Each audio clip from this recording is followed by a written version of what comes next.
오늘 성경 말씀은 누가복음 7장 38절부터 50절에 있는 말씀입니다.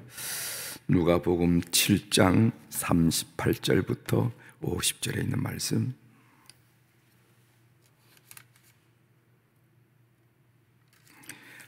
누가복음 7장 36절부터 50절에 있는 말씀입니다. 이제 36절부터 봉독해 드리겠습니다. 한 바리새인이 예수께 자기와 함께 잡수시기를 청하니 이에 바리새인의 집에 들어가 앉으셨을 때 그 동네에 죄를 지은 한 여자가 있어 예수께 바리새인의 집에 앉아 계심을 알고 향유 담은 옥합을 가지고 와서 예수의 뒤로 그 발 곁에 서서 울며 눈물로 그 발을 적시고 자기 머리털로 닦고 그 발에 입 맞추고 향유를 부으니 예수를 청한 바리새인이 그것을 보고 마음에 이르되 이 사람이 만일 선지자라면 자기를 만지는 이 여자가 누구며 어떤 자 곧 죄인인 줄을 알았으리라 하거늘 예수께서 대답하여 이르시되 시몬아 내가 네게 이를 말이 있다 하시니 그가 이르되 선생님 말씀하소서. 이르시되 빚주는 사람에게 빚진 자가 둘이 있어 하나는 500데나리온을 줬고 하나는 50데나리온을 줬는데 갚을 것이 없으므로 둘 다 탕감하여 주었으니 둘 중에 누가 그를 더 사랑하겠느냐. 시몬이 대답하여 이르시되 내 생각에는 많이 탕감함을 받은 자니이다. 이르시되 네 판단이 옳다 하시고 그 여자를 돌아보시며 시몬에게 이르시되 이 여자를 보느냐. 내가 내 집에 들어올 때 너는 내게 발 씻을 물도 주지 아니하였으되 이 여자는 눈물로 내 발을 적시고 그 머리털로 닦았으며 너는 내게 입 맞추지 아니하였으되 그는 내가 들어올 때부터 내 발에 입 맞추기를 그치지 아니하였으며 너는 내 머리에 감람유도 붓지 아니하였으되 그는 향유를 내 머리에 부었느니라 내 발에 부었느니라. 이러므로 내가 네게 말하노니 그의 많은 죄가 사여졌도다. 이는 그의 사랑함이 많음이라. 사함을 받은 일이 적은 자는 적게 사랑하느니라. 이에 여자가 이르시되 내 죄 사함을 받았느니라 하시니 함께 앉아 있는 자들이 속으로 말하되 이가 누구이기에 죄도 사하는가 하더라. 예수께서 여자에게 이르시되 내 믿음이 너를 구원하였으니 평안히 가라 하시니라. 아멘. 50절까지 함께 읽겠습니다.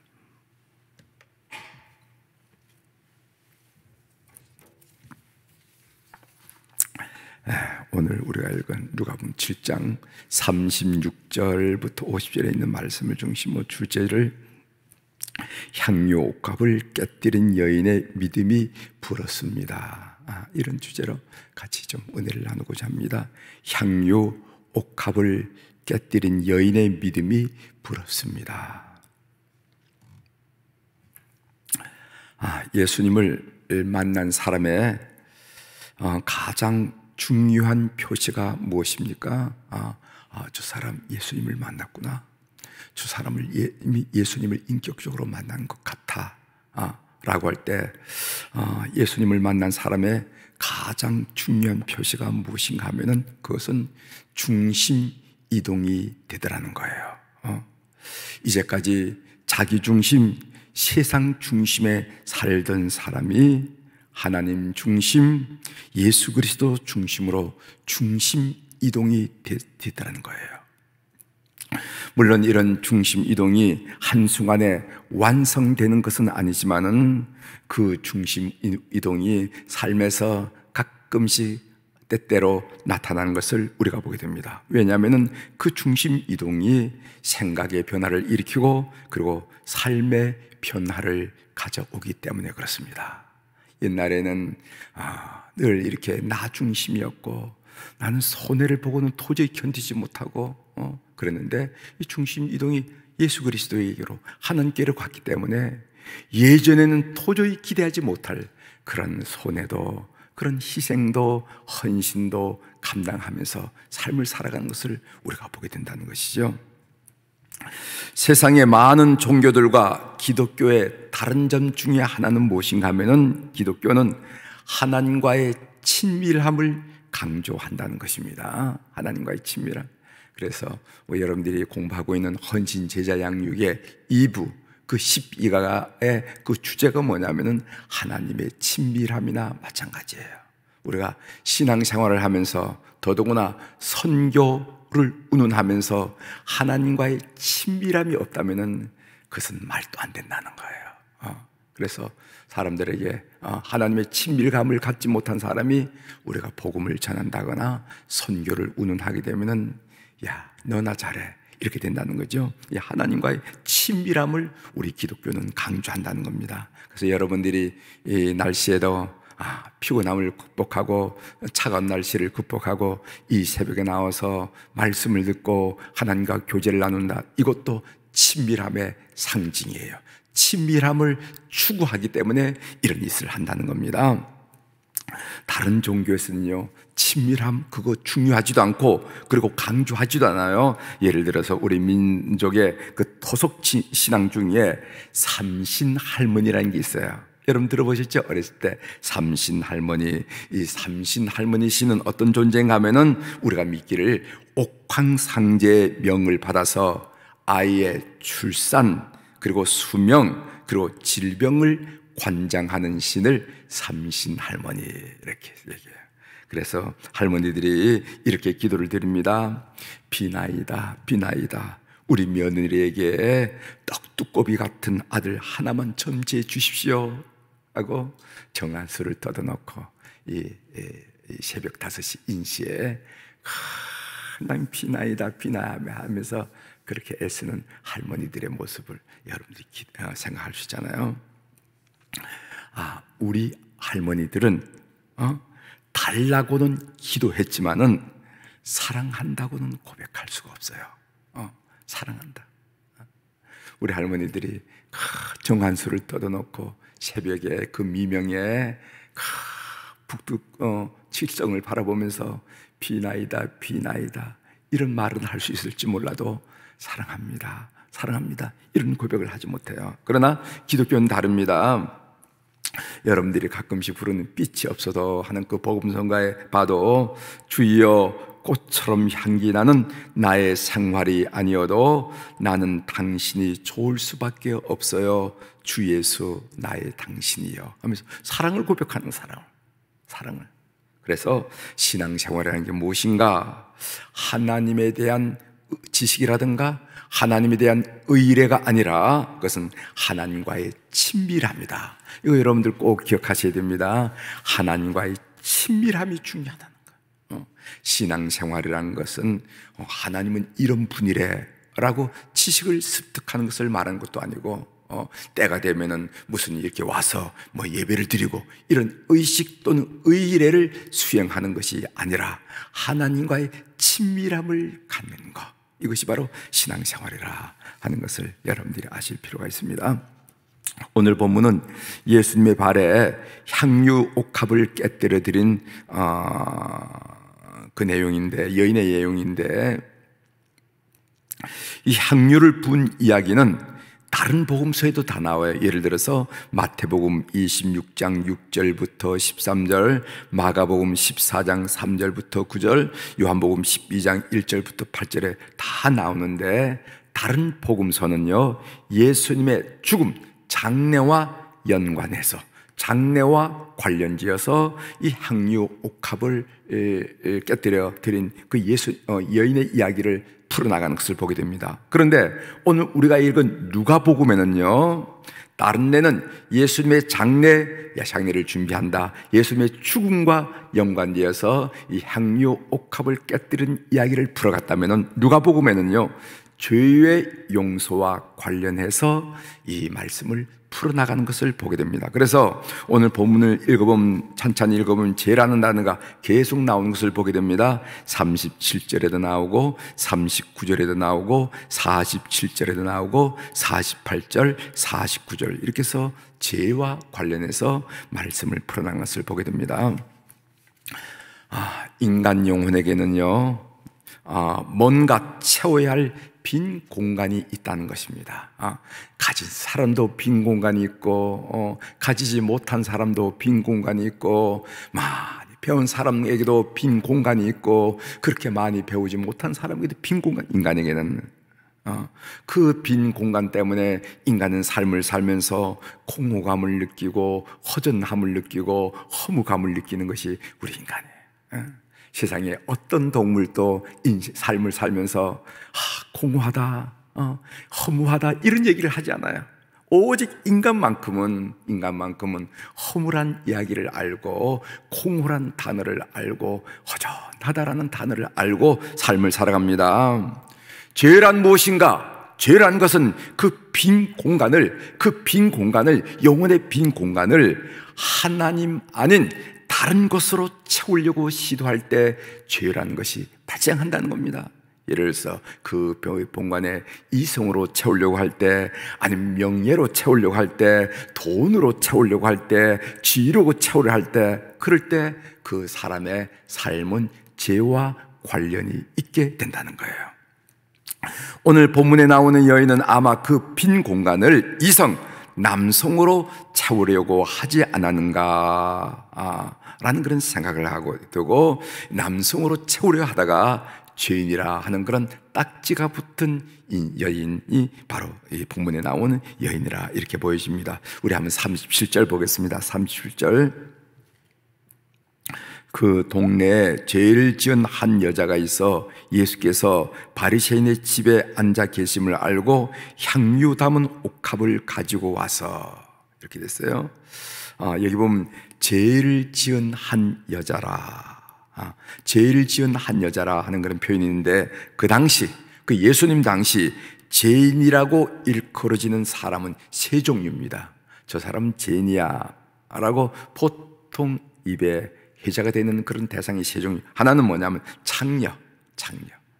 창녀는 뭐 요즘만이 아니라 과거에도 있었죠. 창녀, 몸 파는 여인. 두 번째로는 음행하다가 현장에서 잡힌 사람, 남자든지 여자든지 그런 사람을 죄인으로 칭했다는 겁니다. 그리고 세 번째로는 세금을 걷는 사람, 그 다음에 무두장이, 짐승의 가죽을 손질을 해가지고 옷을 만들다거나 샌들을 만들다거나 이런 무두장이에요. 그 다음에 낙타를 모는 사람, 이런 세리, 무두장이, 낙타를 모는 사람, 이런 사람은 직업상 정결의례를 어기게 되므로 보통 사람들이 죄인이라 이렇게 불렀다는 것입니다. 다시 말씀드립니다. 여기 보면 죄를 지은 여자라 하는데 말이 있는데, 그 당시 죄인이라고 호칭되고 불렀던 사람은 세 종류. 하나는 창녀, 두 번째로는 음행하다가 현장에 붙잡힌 사람, 그 다음에 세 번째로는 세리, 무두장이, 낙타를 모는 사람 등 직업상 먹고 살기 위해서 정결의례, 이스라엘이 요구하는, 유대교에서 요구하는 정결의례를 지킬 수 없는 사람들, 그런 사람들을 일반적으로 호칭하기를 죄인이라 한다는 것입니다. 따라서 오늘 이 여인은 아마 창녀였을 것이다 하고 일반적으로 이야기하고 있어요. 이 여인이 향유 담은 옥합이라 이렇게 했는데, 다른 복음서의 기록에 의하면 그 값어치가 약 300데나리온 정도 된다 이렇게 했습니다. 그 당시 노동자의 하루 품삯이 한 데나리온인데 300데나리온을 하면은 노동자의 연봉에 가까운 금액이라 하는 것을 우리가 알 수가 있습니다. 연봉이 얼마 되는지 모르지만은, 그러니까 엄청난 돈을 들인 거죠. 엄청난 돈. 우리가 파격적인, 보통 상상 이상을 하는 그런 파격적인 향유 옥합을 깨뜨린 행위를 했다 이렇게 보여진다는 겁니다. 그래서 향유 옥합을 깨뜨렸다는 것은 상식적이도 일반적이도 평범하지도 않은 아주 파격적인 일을 했다 하는 것을 우리가 알게 됩니다. 38절 보겠어요. 예수의 뒤로 그 발 곁에 서서 울며 눈물로 그 발을 적시고 자기 머리털로 닦고 그 발에 입 맞추고 향유를 부으니, 이렇게 했어요. 이 여인이 예수님의 뒤로 와가지고 발 곁에 서서 우는데, 그 울음이 얼마나 마치 수도꼭지를 틀은 것처럼, 얼마를 흘려야 발을 씻길 수가 있겠습니까? 수도꼭지를 틀은 것처럼 그냥 눈물을 줄줄 흘리고, 자기 머리카락을 걸레로 삼아서 타올을 삼아가지고 그 발을 씻기고, 거기에 입맞춤을 하고 향유를 부어서 이렇게 하더라는 거예요. 이 여인의 행동에는요 여러 가지 의미가 있다고 생각합니다. 상상해 보면 첫 번째로 그 눈물이 통의 자복의 눈물일 수도 있고, 그 행위가 또 다른 하나는 감사의 눈물일 수도 있다. 감사의 행위도가 될 수가 있다. 우리가 너무도 감사하면 눈물을 흘리잖아요. 그리고 세 번째로는 주님을 경외하는 마음, 주님을 사랑하고 주님을 경외하는 그 표현일 수도 있다. 아마 오늘 이 여인의 그 행동 전체를 우리가 상상해 본다면 그 행위에는 이런 의미가 들어갔지 않은가.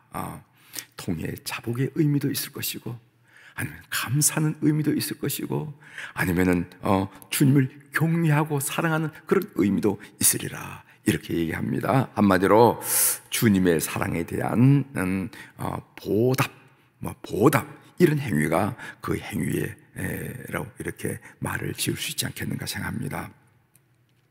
그 여인의 행동은 정말 파격적이에요. 그럼에도 불구하고 스스로는 이 행위가 파격적이라고 생각하지 않습니다.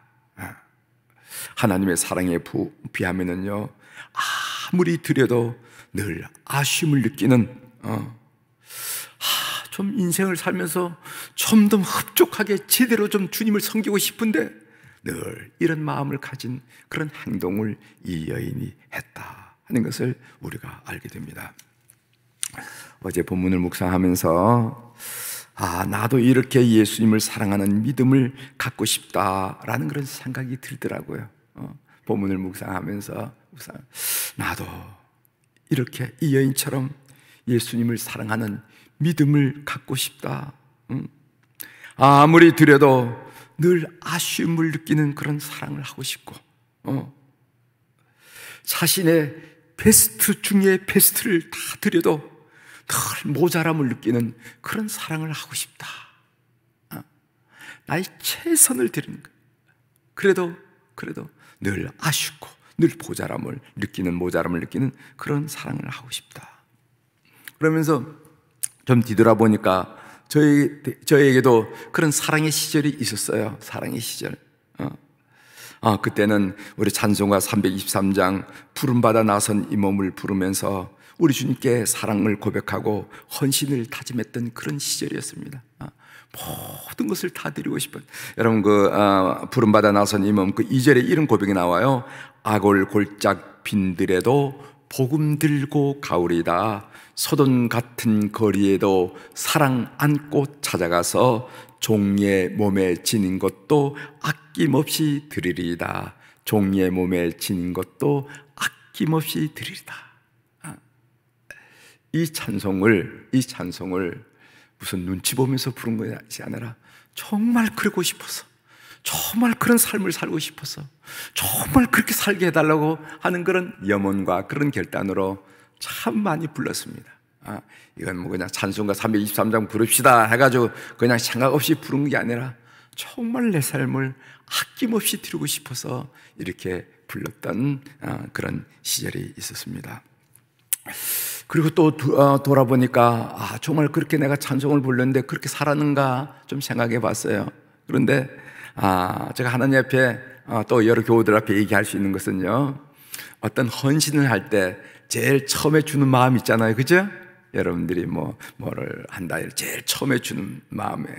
그런데 그 제일 처음에 주는 마음을 이제껏 순종한 것 같더라고요. 여러분 용서하고 들으십시오.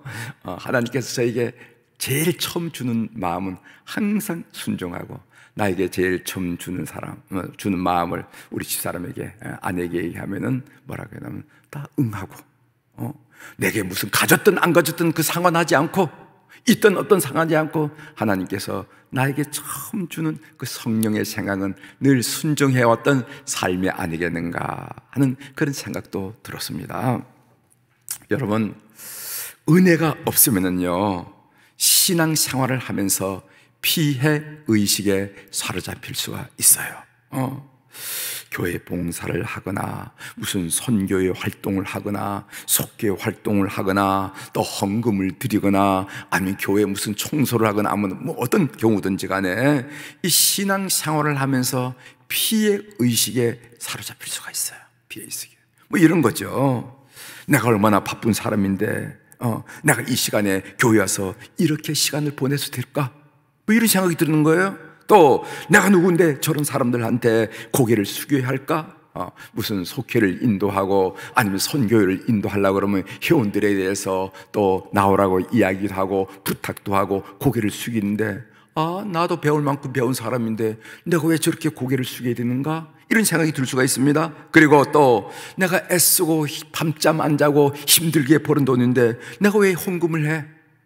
이 교회는 참 이상도 하네 이렇게 되는 거예요. 그래서 오늘 이 여인을 보면 말입니다, 다 아낌없이 드려도 모자람을 느끼고 아쉬움을 느끼는 신앙생활을 하는 사람이 있는 반면에 피해 의식에 사로잡혀가지고요, 시간 들임이 그리고 물질 들임이 그것이 불만과 불평의 요소로 작용하는 것을 우리가 신앙을 지도하다 보면 잘 느끼는 거예요. 그렇게 피해 의식이 있으니까 문득 나온 소리가 뭐냐면 불만의 소리가 나오고 불평의 소리가 나오지 않을 수가 없지요. 내가 얼마나 바쁜 사람인데, 내가 얼마나 밤잠 자지 않고 돈을 벌었는데 무슨 희비가 이렇게 많으냐고.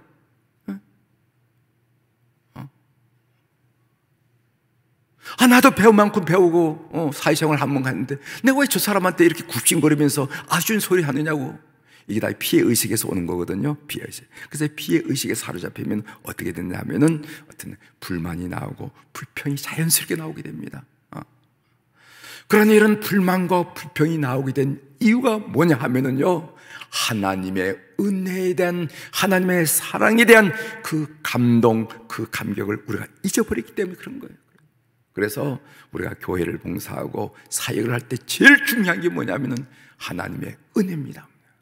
사랑하는 교회 여러분, 하나님의 은혜를 체험하지 못했다면은 은혜 달라고 기도하는 여러분 되시길 바랍니다.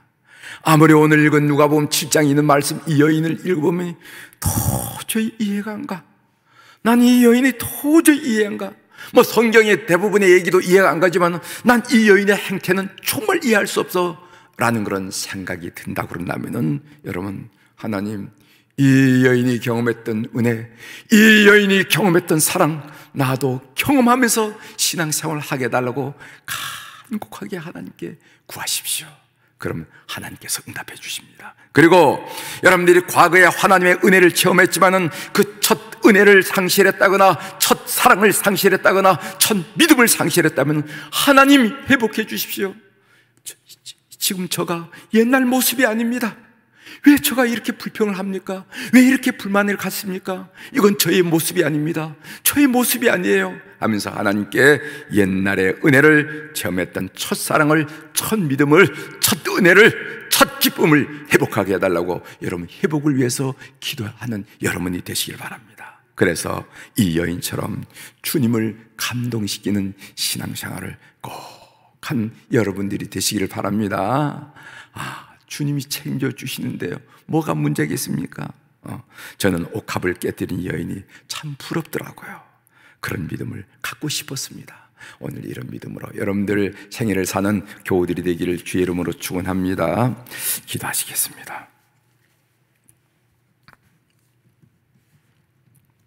하나님 아버지, 우리 복음서에 다 나온 향유 옥합을 깨뜨린 이 여인의 이 사랑의 고백을 하나님 오늘 묵상하면서 우리도 이런 여인처럼 우리 주님께 시간을 드리고 그리고 또 물질을 드리고 내 생명 드리는, 우리가 찬송가로 그렇게 고백한 것처럼 그렇게 드려도 늘 아쉬운 마음, 늘 부족한 마음, 좀 제대로 좀 하고 싶은데 왜 이렇게 안 될까 하면서 스스로를 뒤돌아보는 그런 믿음의 삶을, 그런 신앙생활을 하고 싶은 영혼에서 말씀을 나누게 하시오니 감사를 드립니다.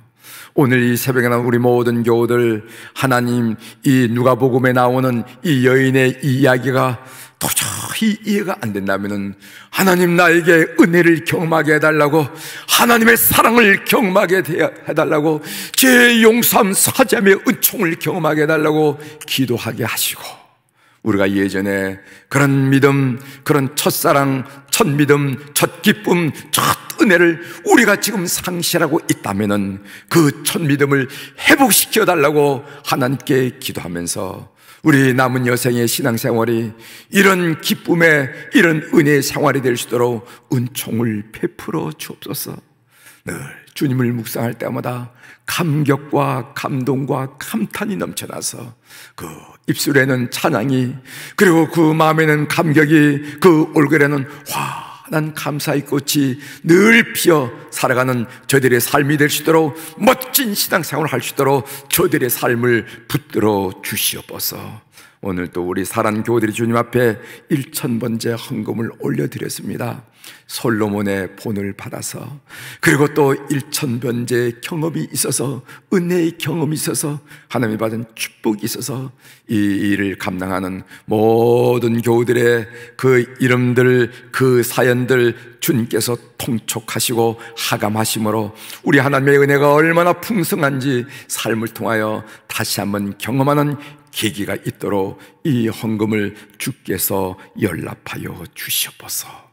환우들 위하여 기도합니다. 병원에서, 그리고 또 병원에서 나와 가정에서 이렇게 치료받고 있는 우리 환우들, 오늘 또 시간과 공간을 초월하신 우리 주님 여호와 샤파 되신 우리 하나님께서 그들을 만나주시고 역사하여 주셔서 가정마다 심령마다 회복의 역사, 치유의 역사, 신유의 역사가 주의 거룩한 이름으로, 능력 있는 이름으로 일어나게 도와주시옵소서.